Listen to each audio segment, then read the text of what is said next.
Com gente de outros mundos, eu vou conversar com o ufólogo Carlos Roberto Paes Wells.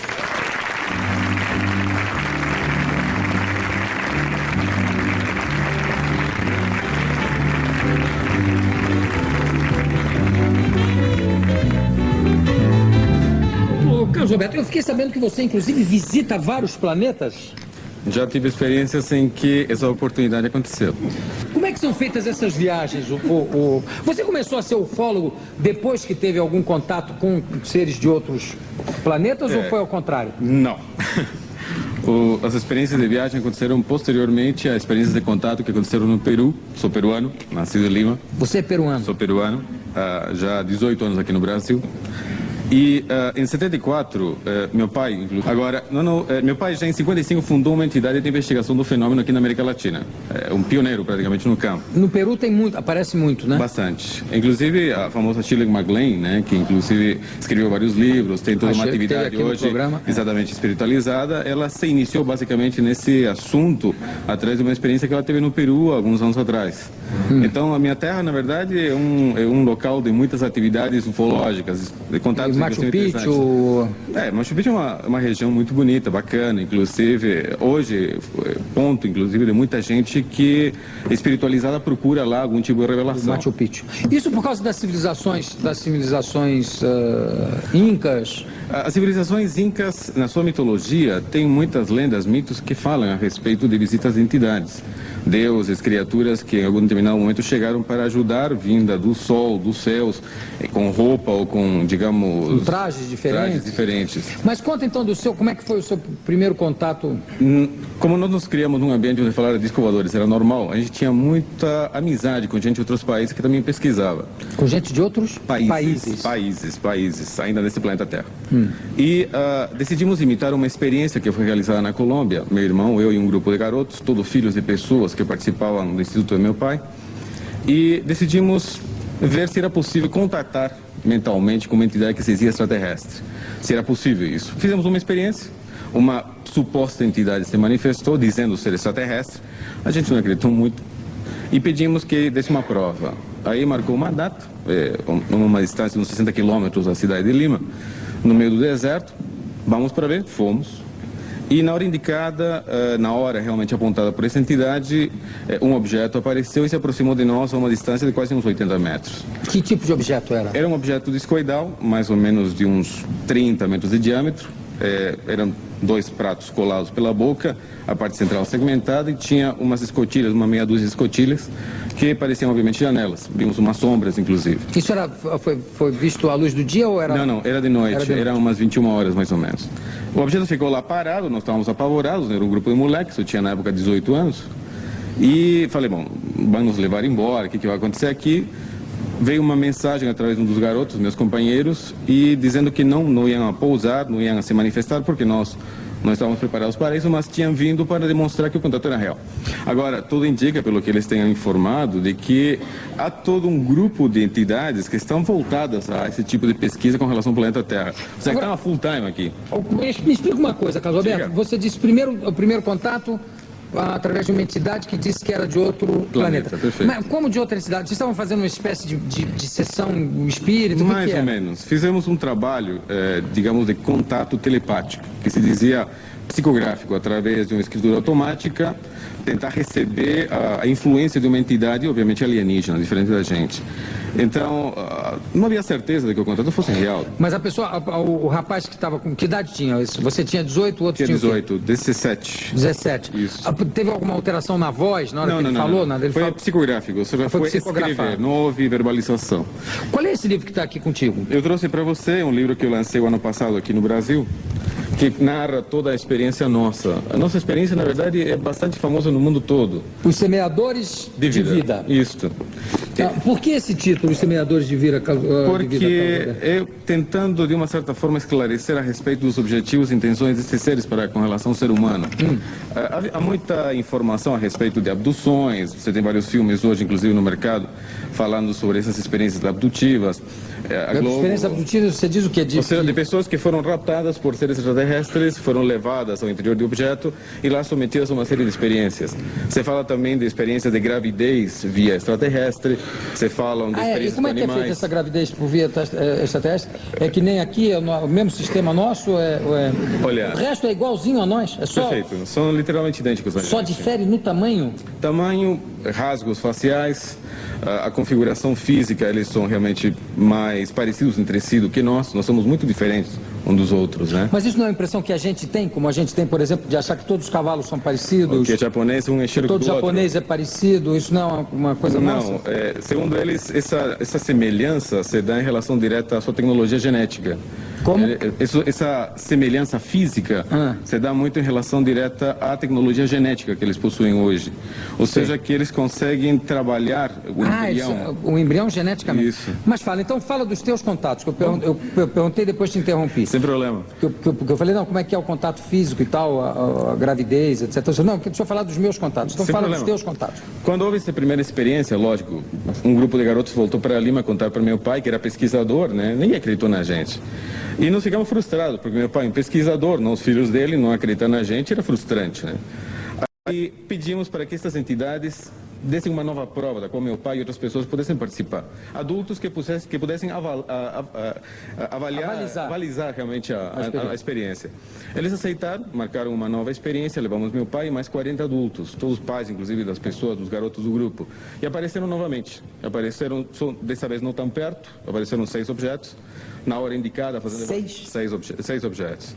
E foi assim que começou a experiência, né? Porque ficou dentro de nossa família, dentro do Instituto do meu pai. Nós não contamos a ninguém no começo dessa experiência, até que no final do ano 74 houve um contato no qual apareceu um objeto, o tripulante saiu, conversou conosco e nos comunicou que nós deveríamos narrar, comentar à imprensa o que estava acontecendo com a gente. Em que língua eles falam? Falaram mentalmente, eles não verbalizam, embora tenha idioma entre eles, eles se contatam mentalmente com a gente. É uma experiência muito estranha, muito difícil depois de traduzir. A gente ouve eles falando no teu ouvido, mas ele não gesticula, não movimenta a boca. Nós falamos para ele que estava louco, que ninguém ia acreditar na gente, sair por aí falando, olha, tenho contato com um disco voador, estou falando com um extraterrestre.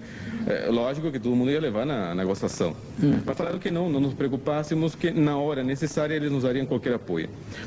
E não deram? Deram. E muitas vezes, aliás. Por que eles não aparecem na televisão, por exemplo? Olha, marca lá no Jô Soares 11h30, que eu vou lá.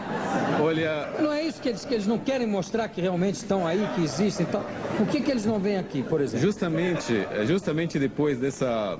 Quando retornamos a Lima, meu pai estava em uma reunião com jornalistas em casa e comentou, meus filhos acabaram de ter um contato com seres do planeta. Os jornalistas abriram o olho desse tamanho e falaram, como isso é possível, né? Aí vimos que era a oportunidade de falar e comentamos. Aqui no Brasil, um jornalista chamado JJ Benítez, autor de um best-seller mundial chamado Operação Cavalo de Troia. Ele já escreveu vários livros. Exatamente. Naquela época, era um pequeno jornalista, sem expressão, de um jornal espanhol chamado Gaceta del Norte de Bilbao. Quando esses jornalistas pegaram a notícia, publicaram e lançaram ao mundo todo. A Gaceta del Norte de Bilbao mandou JJ Benítez ao Peru, que naquela época era apenas um jornalista, para acompanhar nossa experiência. E, obviamente, ver se era fraude, se era brincadeira ou o que tinha de real. JJ Benítez ficou conosco várias semanas, chegou para mim e falou, olha, Carlos, tudo que você fala é muito bonito, muito simpático, muito bacana, mas eu não tenho nenhuma prova que isso seja real. E se eu posso colaborar na minha condição de jornalista dentro desse trabalho, gostaria então de participar de uma experiência de contato junto com vocês. Falei, olha, não depende de mim, falei para ele, depende deles aceitarem, tudo bem, vou consultá-los. Consultei essas entidades e eles toparam. E JJ Benítez foi convidado, com mais outras pessoas, a participar de uma experiência, na qual, na hora indicada, prévia aceita, uma semana de antecedência, 2 objetos apareceram em cima da cabeça dele, a 500 metros de altura. Um deles, inclusive, se aproximou mais, projetou um feixe de luz à frente dele, deu um pulo para trás e, a partir daquele dia, a vida dele foi completamente outra. Se tornou que ele hoje uma das maiores autoridades na Europa no campo de investigação do fenômeno OVNI. Benítez voltou para a Espanha, escreveu um livro chamado OVNI, Ciência e a Humanidade, narrando toda a experiência que teve conosco no Peru.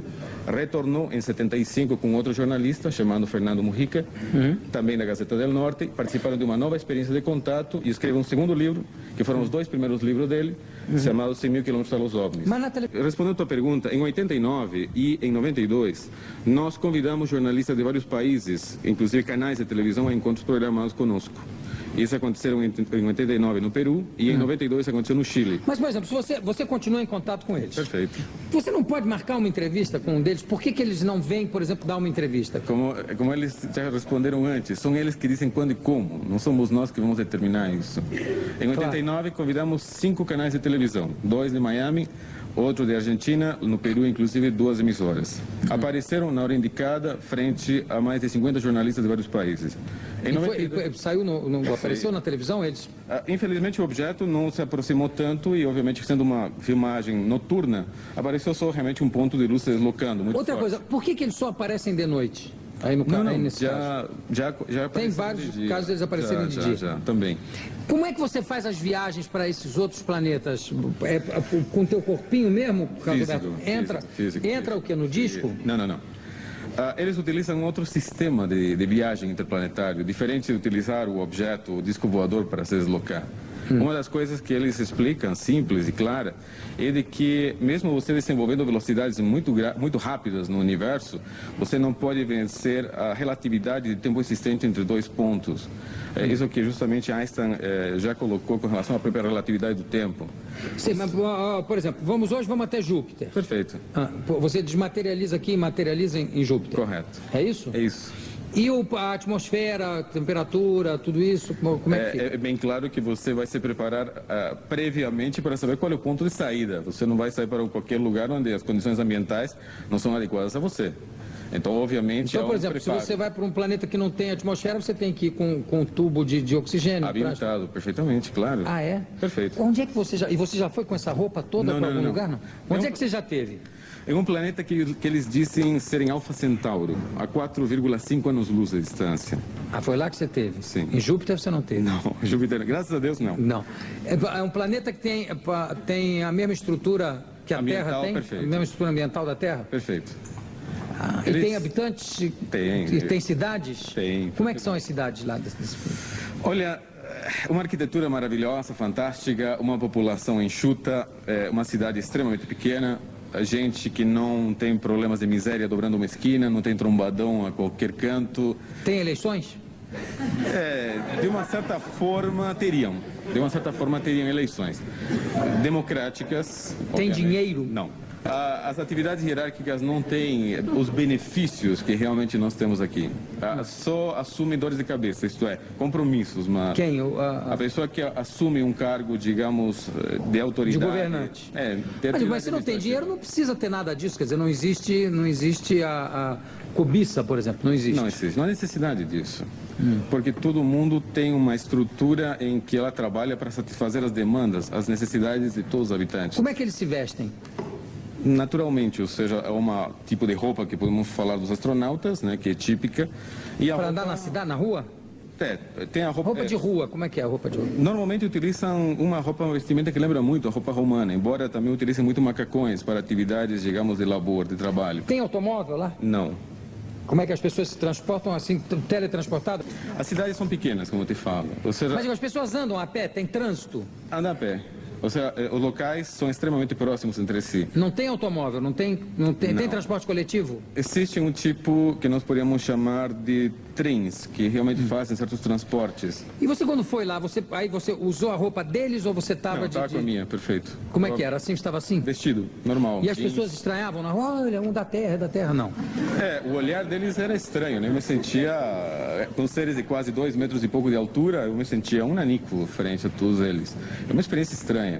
O olhar deles é muito penetrante, o olhar deles é estranho. E só desse planeta, esse pessoal que veio aqui era desse planeta? Sim, perfeito. Ah, perfeito. Então, agora, existem vários seres com os quais temos tido experiências. Além desses grandões? Além desses grandões. Por exemplo?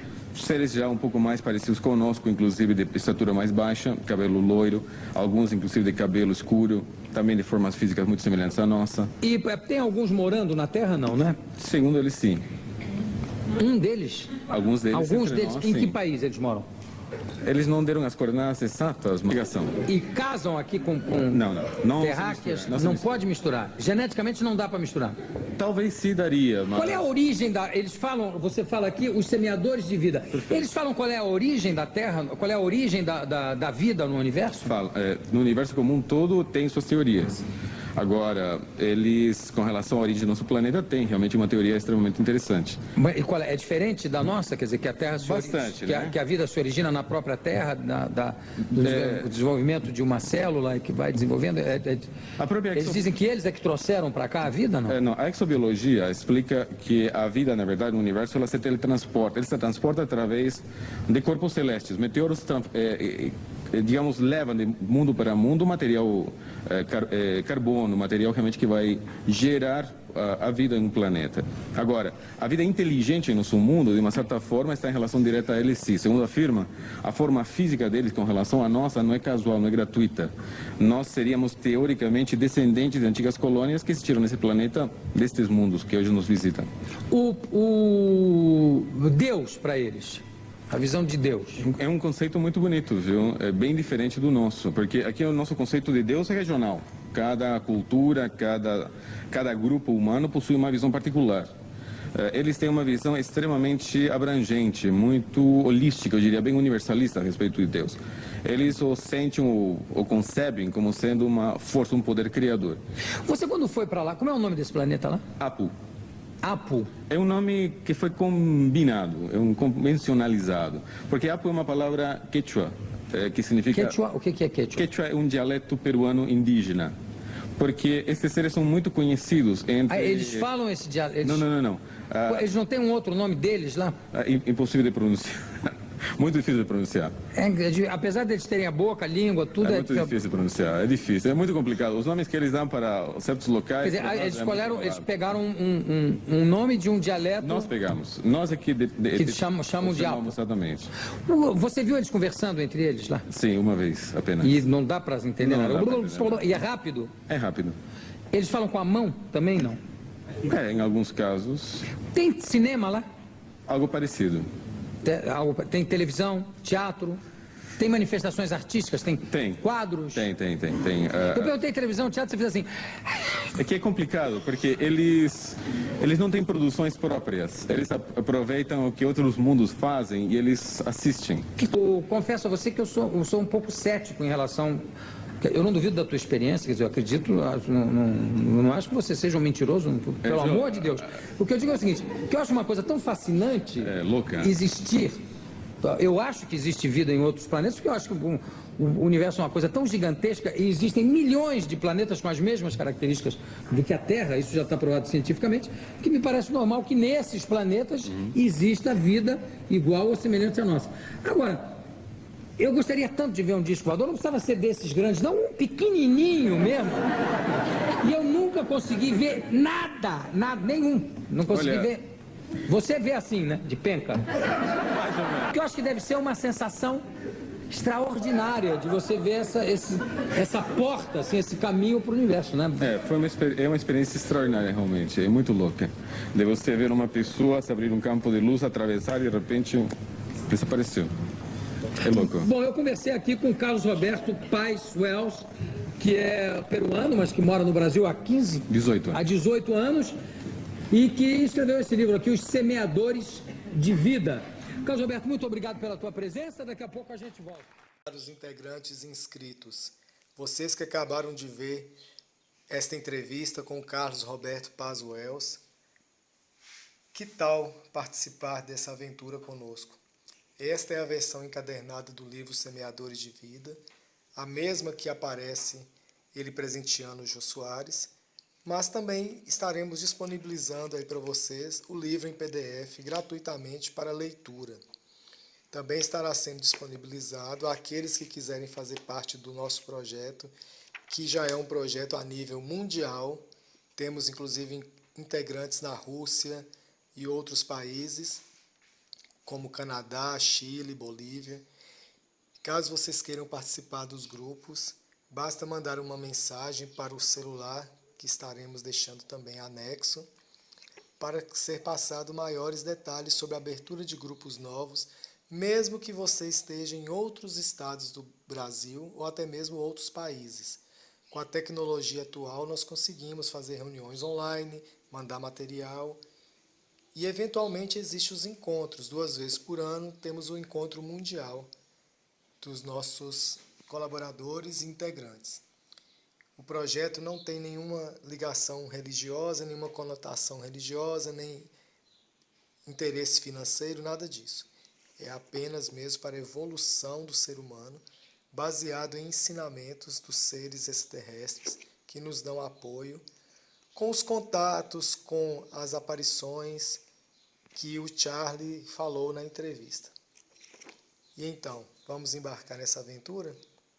Comentem aí e mandem seus contatos para maiores detalhes. Obrigado a todos, até mais.